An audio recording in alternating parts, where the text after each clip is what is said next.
한 남성이 오토바이를 몰고 학교 운동장으로 들어옵니다. 뒷좌석에는 한 여성이 앉아 있습니다. 남성이 귀가 중이던 40대 여성에게 접근해 집에 데려다 주겠다며 오토바이에 태워 학교로 납치한 겁니다. 남성은 오토바이에서 내려 여성을 폭행한 뒤 성폭행을 저질렀습니다. 범행 과정에서 자신의 소변을 먹게 하거나 변태적인 성행위를 강요하기도 했습니다. 신체를 불법 촬영해 영상을 유포하겠다고 협박했습니다. 1시간 동안 범행을 이어간 남성은 여성의 휴대전화와 현금 10여만 원을 빼앗아 달아났습니다. 경찰에 붙잡힌 남성은 다름 아닌 15살 중학생이었습니다. 재판부는 이 중학생에게 징역 단기 5년에서 장기 10년을 선고하고 80시간의 성폭력 치료 프로그램 이수도 명령했습니다. 재판부는 변태적인 범행으로 15살 소년의 행동이라고 보기에는 믿지 못할 정도로 죄질이 극히 불량하다며 선고 이유를 밝혔습니다. 소년법에 따르면 이 중학생이 모범수로 생활할 경우 5년 만에도 형을 마칠 수 있습니다. 피해 여성은 재판장에서 오열했고 형량이 가볍다며 항소 의사를 밝혔습니다. 정말 걔는 갇혀 있기라도 하죠. 저는 돌아다녀야 되는데 가는 데마다 일이 잘리는 거예요. 그냥 죽는 게 낫지. 이거는 산송장밖에 못해요. 10대 중학생이요. 이 40대 오토바이를 탔던 40대를 납치해서 이 성폭행해서 모두를 놀라게 한 사건이 있었죠. 장가 기자, 이 검찰이 이 가해자 이 10대 중학생한테 징역형을 구형했다 하더라고요. 네, 그렇습니다. 이 많은 분들 기억하실 텐데요. 집에 가던 40대 여성을 납치하고 현금까지 뺏어서 달아난 이 중학생. 어제 결심 공판에서 검찰은 장기 15년, 단기 7년에 벌금 30만 원을 구형했습니다. A군은 지난 3일 오전 2시께 이 집에 가던 40대 여성에게 집으로 태워주겠다면서 이 논산의 한 초등학교로 오토바이로 데려가서 성폭행하고요. 이 여성의 신체까지 불법 촬영한 뒤 유포하겠다고 협박했습니다. 네, 이 선고 공판이 다음 달 열릴 예정인데 일단 A군이 선처를 요청했다고 하는데 이게 내용이 정말 황당하다 하더라고요. A군이 직접 요청했다기보다는 A군의 그 변호인이겠죠. 좀 얘기했던 부분 중에 조금 눈에 띄는 부분이라고 해야 될 것 같은데 아이라고 표현하겠습니다. 엄청난 죄를 저질렀기 때문에 마땅히 벌을 받아야 되지만 평소에 인사를 잘하는 학생이다. 또 선생님이 꾸중을 하면 눈물을 흘린 아이였다라고 그래서 탄원서 같은 게 제출돼 있기 때문에 또 형편이 별로 안 좋아서 형사 공탁을 할 거니까 선처해달라 이제 부탁을 했는데 예. 변호인 입장에서는 뭐든지 얘기를 해야 되겠죠. 범행은 이제 인정했으면 결국은 합의가 거의 아주 좋은 양형 요소인데 할 게 없다 보니까 아마 이런 얘기를 좀 했던 것 같아요. 할 게 없으니까. 제 생각이 그렇습니다. 지금 꾸중하면 눈물 흘리죠. 또 꾸중하면 눈물 흘리는 게 또 그게 되나요? 사람이죠. 인사 잘하는 게 또 뭐가 되나요? 예. 그리고 이제 피해자도 이런 성범죄 같은 경우는 변호인이 법정에 참석하는 경우가 많습니다. 피해자 변호인 입장에서는 피해자는 너무나 충격을 받았다. 이거 엄벌이 무조건 필요하다. 합의가 없다라고 이제 강하게 좀 얘기하고 있는 그런 상황입니다. 팀장님, 피해자는 한 평생 고통을 안고 갈 텐데 이런 얘기들 소용이 있을까요? 변호사분이 저런 얘기하는 거는 일상적으로 변호사들이 당연히 해야 됩니다. 아마 박 변호사님도 법정에 나가면 그런 말 하시죠? 네, 저도 그렇게 그런 말 하는데 네. 저 이유가 있어요. 정상 참작이나 장량 감각할 때 저게 요소가 반영이 되긴 됩니다. 그렇지만은 저런 학생이 진짜 저러는지도 모르고 제가 보기에는 변호사가 그냥 일상적으로 한 얘기이기 때문에 그 재판부에서 크게 신경을 쓰지 않을 것 같은 생각이 듭니다. 다시 그 사건 한번 돌아가 볼게요. 이 엄마뻘 피해자를 이제 성폭행했다는 거 아닙니까? 그 수준이 좀 입에 담기도 어려울 정도로 되게 엽기적이고 과학적이었습니다, 팀장님. 그렇습니다. 중학생이 이런 행동했다는 건 저도 믿기지가 않는데 당시에 피의자, 지금 피고인이죠. 피고인이 그 범행을 할 때 그 피해자의 목을 조르고 그리고 자기의 죄송한 말이지만 소변을 먹으라고 강요를 했다는 겁니다. 뿐만 아니라 그 피해자한테 300만 원을 입금시켜. 안 시키면 딸을 해치겠어. 이렇게 신고하면 해치겠다고 했던 거예요. 그리고 나서는 성폭행 장면을 휴대폰으로 찍었다는 겁니다. 네. 이 어린 학생이. 그런다면서 그렇게 됐는데 피해자 같은 경우에는 그때 어떻게 왜 오토바이를 탔냐면은 택시가 없는데 태워주겠다. 택배 배달하는 사람이라 했기 때문에 오토바이 탔는데 이 피해자는 정말 황당한 게 또 엽기적인 건 나는 울고 있는데 그 가해자가 성폭행하면서 웃고 있었다. 이 모습이 생생했는데 나중에 범인을 잡은 다음에 그 지금 피고인이 중학생이란 말을 듣고 피해자분이 그만 시신했다는 거예요. 얼마나 충격이 컸겠습니까? 그렇죠. 이런 황당한 행동을 저 중학생이 했던 것이죠. 변호사님 이게 네. 피해자한테 소변 먹이고 이 성폭행하면서 웃고 뭐 변호인이 얘기했다는 거 아닙니까? 뭐 꾸중 들으면 울기도 하고 이런 착한 학생이었다 얘기하는데 이런 행동을 했다는 게 좀 믿기지가 않습니다. 말이 안 되죠. 뭐 인사하고 뭐 울고 이런 거는 사실은 그냥 아직 그냥 의미 없는 얘기라 좀 봐야 될 것 사람이라면 같고. 당연히 하는 행동들이지 않습니까? 이게 중학생이라는 점이 참 문제고요. 아주 엽기적이고 아주 충격적인 범행 아니겠습니까? 중학생, 학생이. 그렇기 때문에 이거 말고도 다른 것들이 아마 조사 과정에서 뭐 얘기가 됐을 것 같습니다. 뭐 드러난 거는 있는지 모르겠지만 좀 더 연구라든지 이런 게 좀 필요한 상황 같습니다. 이 케이스 자체는 이 중학생이 과연 이런 행동을 왜 하게 됐으며 이 부분에 대해서 연구가 필요하지 뭐 눈물 흘리고 뭐 꾸중 듣고 이런 얘기는 사실 여기서는 저는 큰 의미는 없다 이렇게 생각이 됩니다. 알겠습니다. 근데 뭐 장가 기자 거기다 이 A군요. 무슨 강도 범행을 계획을 했다는 그런 정황도 나왔다고요? 네, 그렇습니다. 이 오토바이를 사기 위해서 불특정 여성을 상대로 강도 범행을 하려고 이 범행 대상을 물색하던 중에 아까 말씀하신 이 B 씨를 따라가서 범행을 한 것으로 드러났고요. 이 범행 직전에도 성매매를 가장해서 여성들에게 접근하는 형식으로 강도 범행을 치밀하게 계획한 정황도 드러났습니다. 이 변호사님 이 네. 10대 학생이 이런 짓을 했다는 게 저는 도무지 이제 상상이 안 가는데 혹시나 이런 걸로 선처해 준다면은 뭐 제2, 제3, 뭐 제4 계속 늘어날 수도 있을 것 같아요. 이런 범죄들이. 선처가 되긴 좀 어려울 것 같습니다. 피해가 상당히 막심하고 피해자조차 합의가 안 되는 상황이기 때문에 선처는 안 될 것 같은데 이 소년법상 이 소년의 경우는 정기형을 하지 않나요? 징역 10년, 징역 15년 정기형을 하지 않고 부정기형으로 하도록 되어 있습니다.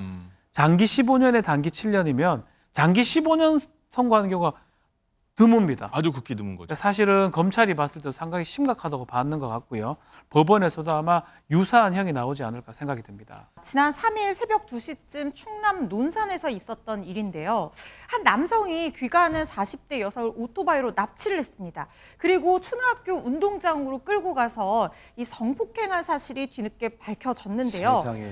이 사실 자체만으로도 너무 충격적이잖아요. 그렇죠. 그런데 이 남성의 정체를 아시게 되면 정말 뒤로 깜짝 놀라서 넘어지실 것 같다는 생각이 들 정도입니다. 네. 우선 영상부터 제가 보여드리겠습니다. 아하, 네.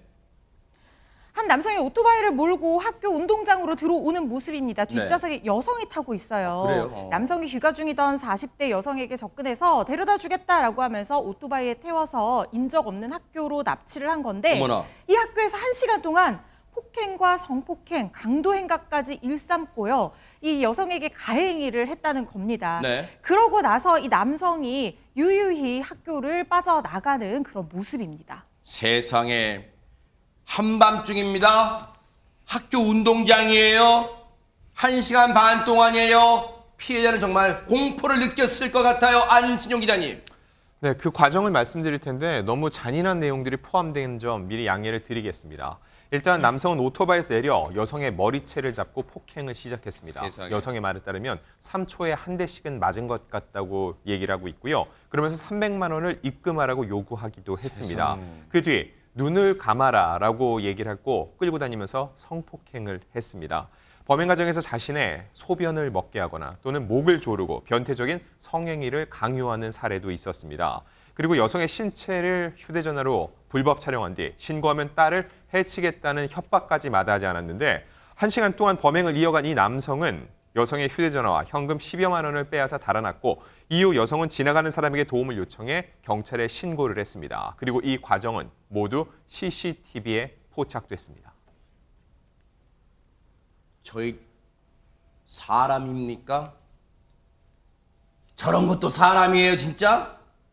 저게 사람입니까? 진짜 사람이에요, 최진봉 교수님. 사람이라고 볼 수 없죠. 사람이라면 저런 행동을 하면 안 되는 것이고요. 그러나 제가 지금 말씀드린 걸 들으면 더 놀라실 거예요. 왜요? 이런 행동 한 것만 가지고도 이건 정말 사람으로 취급할 수 없는 정도의 그런 사람인데 이 정체가요. 이게 어떻게 해서 됐냐면 이 남성이 어쨌든 그 피해자의 휴대전화를 가지고 갔어요. 근데 딸이 네. 이 피해자의 딸이 엄마와 위치 추적을 해놓은 거예요. 휴대전화로. 그러니까 위치 추적 앱을 켜니까 어디에 있는지가 확인이 되잖아요. 아하. 그래서 현장으로 가봤어요. 네. 실행을 해서 가봤더니 현장에 오토바이, 범행에 사용된 것으로 보이는 오토바이가 남아 있었고요. 네. 경찰에 신고를 합니다. 아하. 그래서 경찰이 와서 수사를 하고 CCTV 확인해서 추적을 해봤더니 네. 놀라지 마십시오. 이 남성의 정체 네.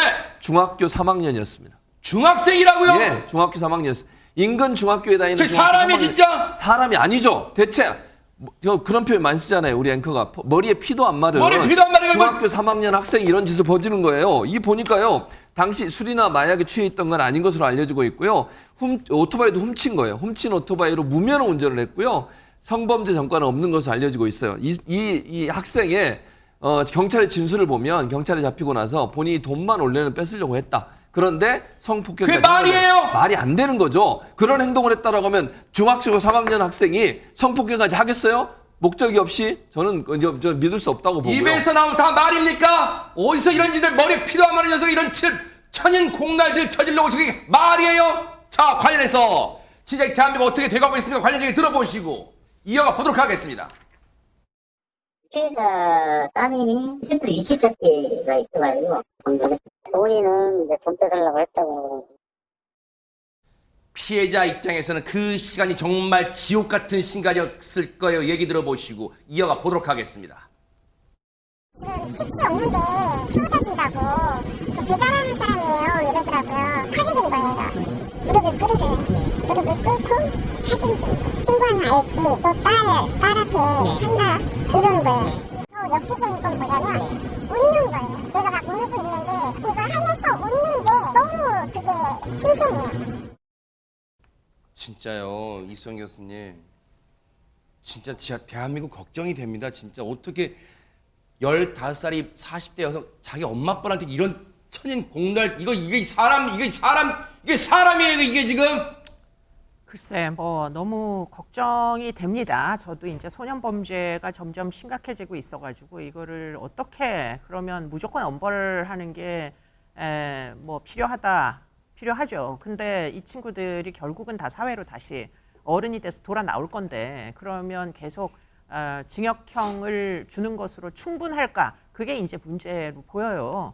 그래서 결국에는 이제 뭐 이 아이가 지금 15살 될 때까지 인간다운 교육이라는 걸 제대로 받지 못하여 지금 저렇게 인간 같지 않은 짓을 하게 됐는데 지금 그 경위를 차분히 따져보고 뭔가 이 제대로 된 선도가 가능한 그런 이제 개입을 하지 않으면 이 친구는 돌이킬 수가 없는 지금 지경으로 가고 있어요. 이 친구가 그전에도 입건 전력이 있답니다. 이제 갈취 같은 건 굉장히 많이 했던 걸로 보이고요. 지금 성폭력을 하기는 했으나 성폭력을 하는 와중에 카메라를 이용해서 지금 이 여러 가지 음란 영상 같은 거를 찍은 것으로 보이거든요. 사진도 찍고. 그렇기 때문에 아마도 온라인에서 그와 같은 불법 촬영물들의 장기간 노출이 돼서 결국 본인이 그와 같은 도착적인 행위까지 지금 성폭행을 하는 와중에 지금 피해자를 상대로 강요를 했다고 지금 알려지고 있잖아요. 그리고 더군다나 이제 이 그 피해자의 가족을 이제 어린 딸이 있다 보니까 위협하면서 신고하지 못하게 만든 그런 수법 같은 것들을 보면 이 사람이 도대체가 성범죄를 처음 저지른 사람 같지 않다는 게 이제 문제라는 거예요.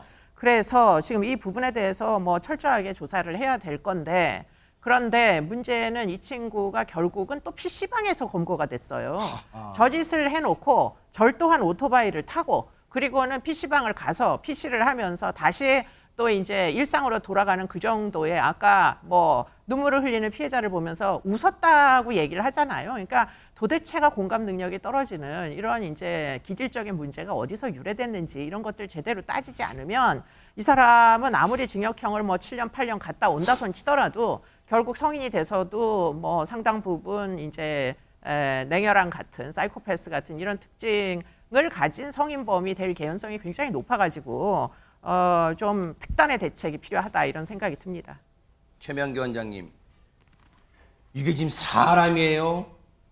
진짜 시청자 여러분, 저희가 알고 있는 걸 다 쏟아내고 싶어요. 진짜 이게 사람이에요? 이게 지금 사람입니까? 보세요. 근데 처음에 돈만 뺏으려고 했다고. 근데 돈만 뺏으려고 했던 녀석이 뭐라고 지금 폭행 보세요? 죄질 보세요. 폭행, 성폭행, 강도, 협박, 정말 죄의 질 완전히 안 좋은 거 다 하고 있어요, 진짜. 굉장히 짧은 시간에 많은 범행을 저질렀어요. 그러니까 이건 굉장히 계획적이지 않으면 불가능해요. 그러니까 피해자 입장에서는 굉장히 당황하게 됐지만 아마 이 학생은 본인이 이거를 해당 시간 안에 해야지라고 본인의 계획을 수도 없이 세웠을 거예요. 그리고 이 장소도 아마 본인이 생각하기에 범행을 저지르기에 가장 합당한 장소를 고르고 골랐던 거죠. 그렇기 때문에 진짜 위험하고 교도소에 가거나 구속이 되거나 하게 되면서 그러지 않도록 진짜 생물학적인 관리, 진짜 또 심리학적인 관리, 어떤 조직적인 관리가 진짜 필요한 대상이라고 여겨져요. 허주연 변호사님, 또 중학생이라고 또 구속 안 되고 또 그런 거, 이런 인간을 그냥 봐주면요, 솜방망이 처벌하면요, 부산 돌려차기당 그런 더러운 인간이 되고 그러는 거 아니에요, 진짜! 그러니까요. 지금 중3이라고 하거든요. 그러니까 뭐 형법상 나이는 지금 만 14세에서 19세 사이로 보이기 때문에 범죄 소년이라고 해서 보호 처분을 받는 것뿐만 아니라 형사 처분을 받게 될 수도 있습니다. 근데 지금 죄질이 너무 나쁘고 이 나이에 어떻게 이렇게 잔인한 범행을 저지를 수 있는지 정말 충격적인데요. 지금 구속 송치된 상황이에요. 강도, 강간, 뭐 상해 이런 혐의로 구속 송치된 상황인데. 죄질이 이렇게 진짜 와 진짜 네, 지금 이 소년범들이 너무나 이 잔인한 범죄 행각들을 많이 보이는 사례들이 있어서 원칙적으로는 불구속 수사, 특히 소년범 같은 경우에는 구속을 하지 않고 교활의 목적을 두는 경우가 많았지만 이런 잔인한 범죄 행각 같은 경우에 소년범들이 구속 송치되는 경우들 상당히 많이 나오고 있습니다. 그런데 이제 형량이 이제 문제가 될 텐데 소년범 같은 경우에는 이 정기형이 아니라 부정기형, 뭐 단기 몇 년, 장기 몇 년 이런 거 들어보셨잖아요. 네. 그렇게 선고를 하게 되어 있어요. 그래서 이게 지금 강도 강간 같은 경우에는 특정 강력범죄에 해당하기 때문에 가중처벌된다고 하더라도 최대 장기 15년, 단기 7년 이렇게 선고를 하게 되어 있고 그 범위 안에서 고작 그거밖에 안 돼요? 그리고 단기에 해당하는 형량을 구치소에서 그러니까 교도소에서 성실하게 보낸다고 하면 장기 형량까지 살지 않고도 출소를 하게 될 수 있거든요. 근데 그 기간 동안 이 아이가 정말 반성하고 교화될 수 있을지 저는 그것이 좀 걱정스럽고 의문이라는 생각도 듭니다.